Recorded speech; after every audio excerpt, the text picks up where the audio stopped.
山是很多生物所存在生活的栖地，也是人类生活的栖地。从沙卡当，从花莲采集任何资源，其实也是跟你从自家后面往下挖是一样的意思。你掏空这座山的地基，也等于掏空你家房子正下方的地基。所有在这块土地上生长的一切，都是息息相关、共存、互相依生的。如果人们持续的这样子采集，却没有同时灌溉、同时栽种的话，那么你家的地基就会越来越空，那么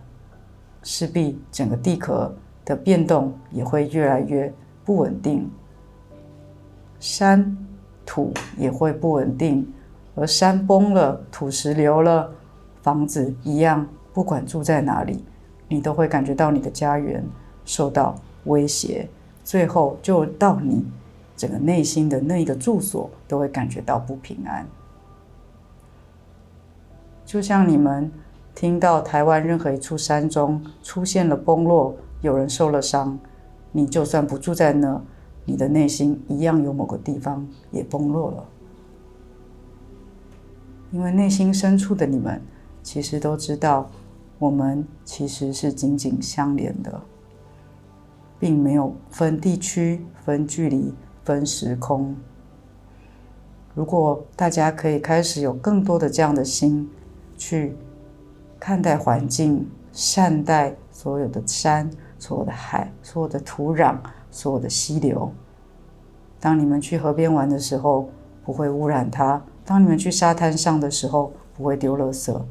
当你们在任何大自然的环境当中的时候，会记得这里就是我的家。那么，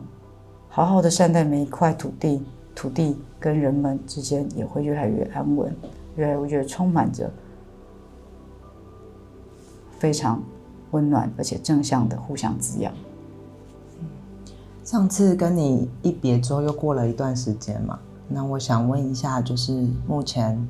什么时候才有机会再进入沙卡当？10年内可能没有办法，也很高兴你们在大的地壳变动之前来到这里，做了一个很美丽的能量意识体上的记录，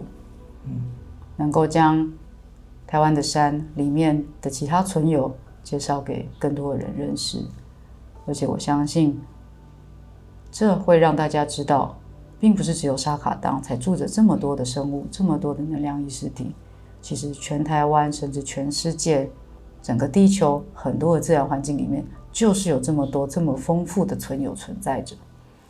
所以即使我们现在在这几年当中会有一个重整修复的期间，但是你们依然可以因为这样的认识之后，开始有不一样的眼界跟心态去看待台湾其他的山林。你们现在其实更要探讨的是，真的需要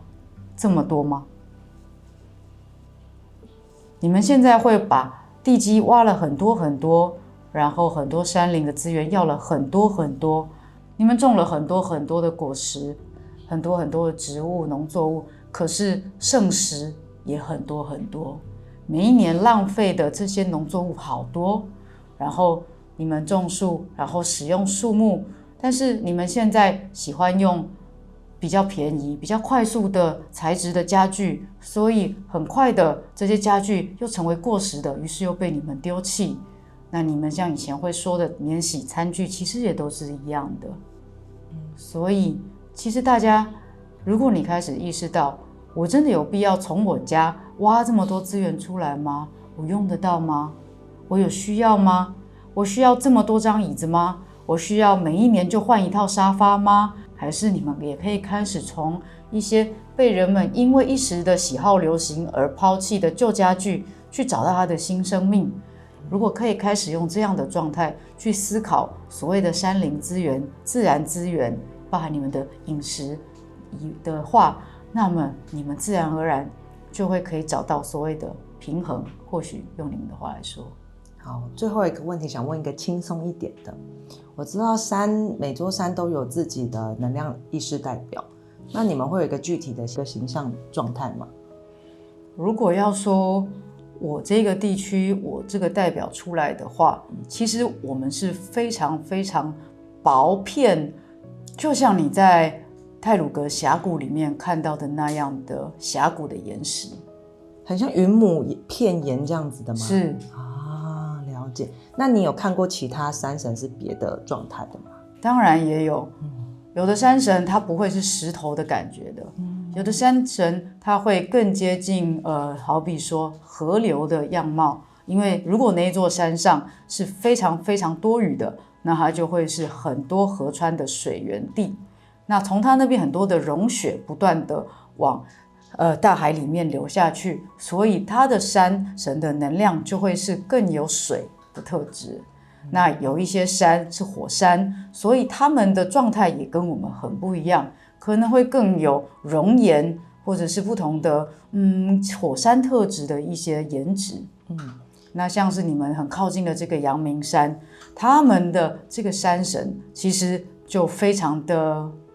用人类的话来说，我只能说可爱吧。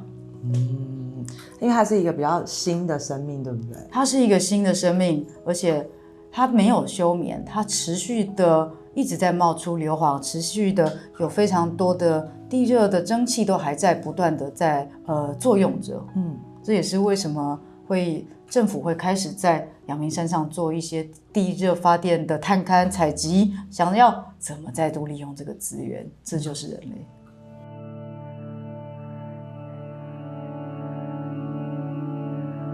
我其实想要告诉大家，无论你们从最核心的整个地貌，全世界的地貌的变动，全世界的天灾，接着来到我们所说的自然环境跟人类如何能够共荣、互相爱护，然后再来是每一个人的课题，当他在成长、在面对的时候，不要去干涉他人的成长。而最后，我要告诉每一个人，你们这个时候到底应该把目光从哪边开始呢？回到我们常在说的，从爱你自己、接受你自己开始。从这里不断的从最大的慢慢的回到自己身上。为什么要这样子呢？因为这其实都是同一件事情。无论你要说的是地壳的变动，还是自然环境的砍伐与平衡，还是其他人的课题，整个人的世界的一个状态，其实这跟你的内在都是有关系的。因为当你自己活在一个什么样的频率状态，你就会在那样的世界里过着那样的生活。你在一个仇恨的内在状态，你看出去的世界就是充满仇恨的，然后你会去跟创造仇恨的人互相共振，然后创造出更多的仇恨，对待别人，对待土地，对待整个地球。而你活在一个共荣的频率状态里，你爱着自己，爱着自己身上的任何一个你觉得有缺陷的、不完美的、有瑕疵的、你还不够满意的，但你也爱着他，包容他，给予他空间，并且很温柔的陪伴他。你从这里开始做，为自己先做到，然后你就可以开始也用这样的品质去陪伴其他人，然后用这样的品质去善待你身边的自然环境，然后用这样的品质去爱整个地球。你一定在2025年会遇到一些事情，是你内在那一些被你逃避的，或者是被你先放到旁边的课题开始会浮现，而这些事情会来得又急又猛，猛到你没有想到，怎么会是现在？好比说你跟你的家人不亲近，可是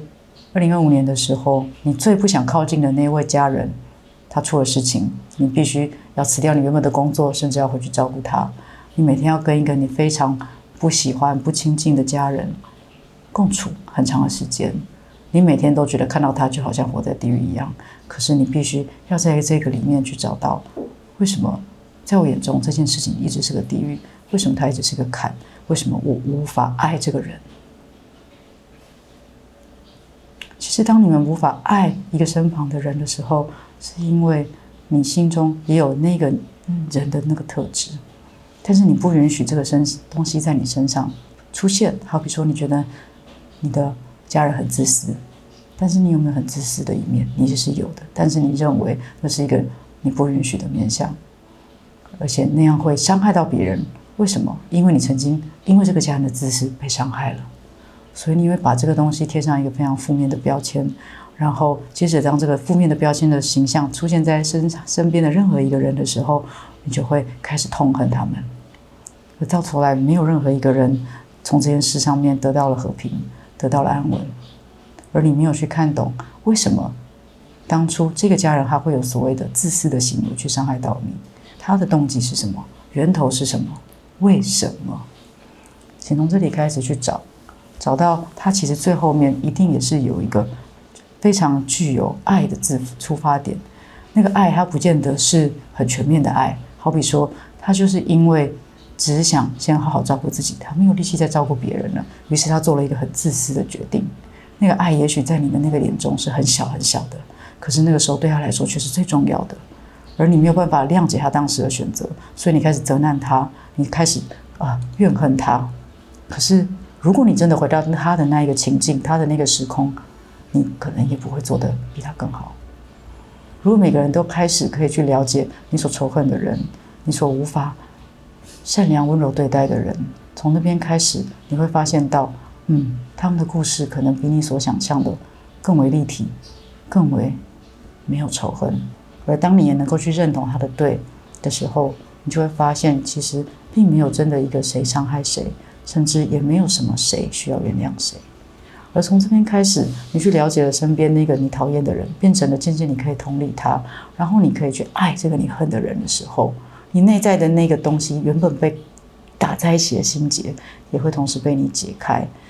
然后你也会放下所谓二元。因为你批判别人的同时，也就是在批判自己的这个特质。而你放下这个批判之后，那么你的内在的分裂性就会越来越少。你内在越来越和谐的时候，你对其他人也就不再会有这个是好人，这个是坏人这样子的想法了。你会开始更有爱、更有意愿的去了解每一个人，而那就是给这个世界莫大的礼物。